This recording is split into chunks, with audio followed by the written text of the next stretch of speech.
Assalamualaikum warahmatullahi wabarakatuh. Saudara-saudara yang dirahmati Allah Subhanahu wa taala. Saya Muhammad Arki Hardinagoro, kelas B MPA UMS semester 2. Pada kesempatan kali ini saya akan membahas salah satu peristiwa penting dalam sejarah Islam, yaitu adalah perang Uhud. Perang yang terjadi pada tahun ketiga Hijriah ini memberikan banyak pelajaran berharga bagi umat Islam hingga saat ini. Perang Uhud terjadi sebagai kelanjutan dari perang Badar. Setelah kekalahan telak di Badar, suku Quraisy merasa harga diri mereka tergoncang.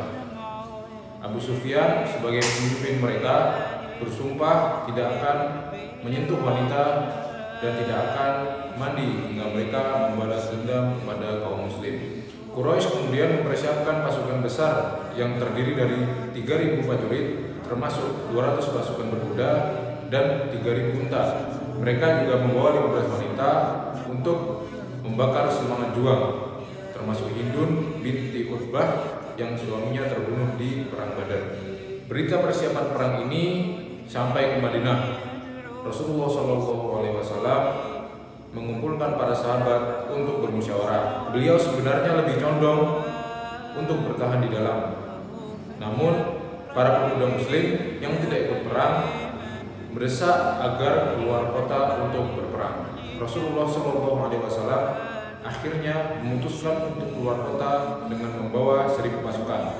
Namun Abdullah bin Ubay beserta 300 pengikutnya mundur di tengah jalan dengan alasan tidak setuju berperang di luar kota. Hal ini menyisakan 700 pasukan muslim untuk menghadapi 3.000 pasukan Quraisy.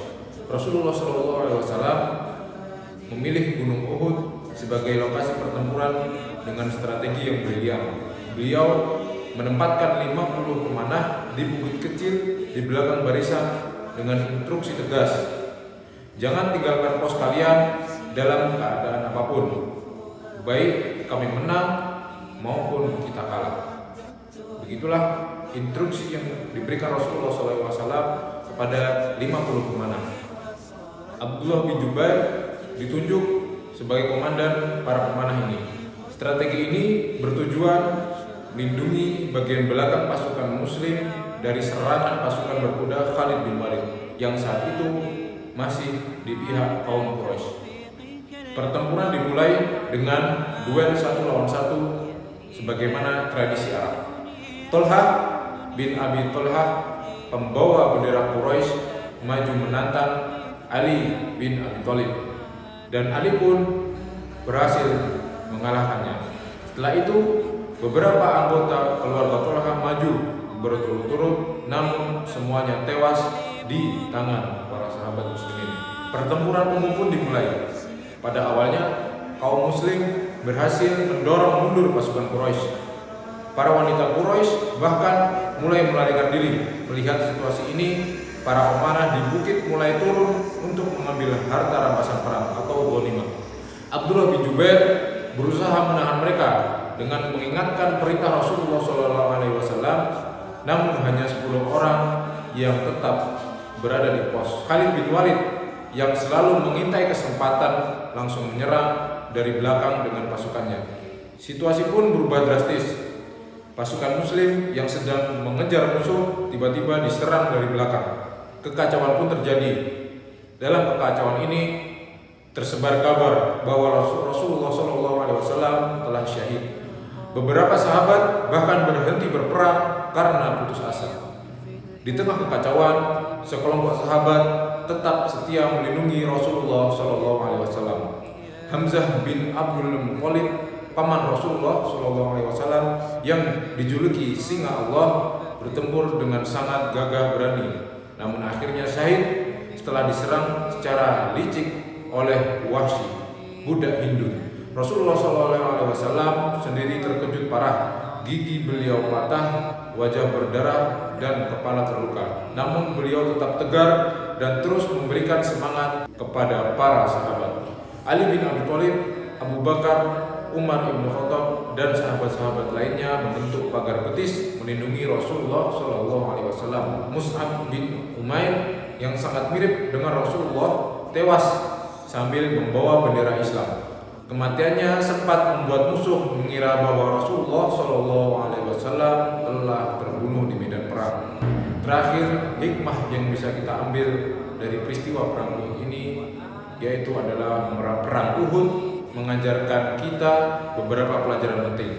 Yang pertama, pentingnya ketaatan terhadap pemimpin. Kesalahan para pemanah yang meninggalkan pos mengubah kemenangan menjadi kekalahan. Ini menunjukkan bahwa disiplin dan ketaatan dalam organisasi sangatlah krusial. Kedua, hikmah yang bisa kita ambil dari perang Uhud ini adalah ujian tidak selalu berupa kesulitan. Terkadang kesuksesan dan kemenangan juga merupakan ujian. Para pemanah tergoda oleh harta rampasan dan melupakan tugas utama mereka. Hikmah yang ketiga yaitu adalah Allah menguji hambanya dengan berbagai cara. Setelah kemenangan di Badar, Allah menguji kaum muslim dengan kekalahan di Uhud untuk mengajarkan mereka sifat rendah hati dan tidak sombong. Terakhir, perang Uhud menunjukkan bahwa dalam perjuangan kita akan menghadapi pasang surut.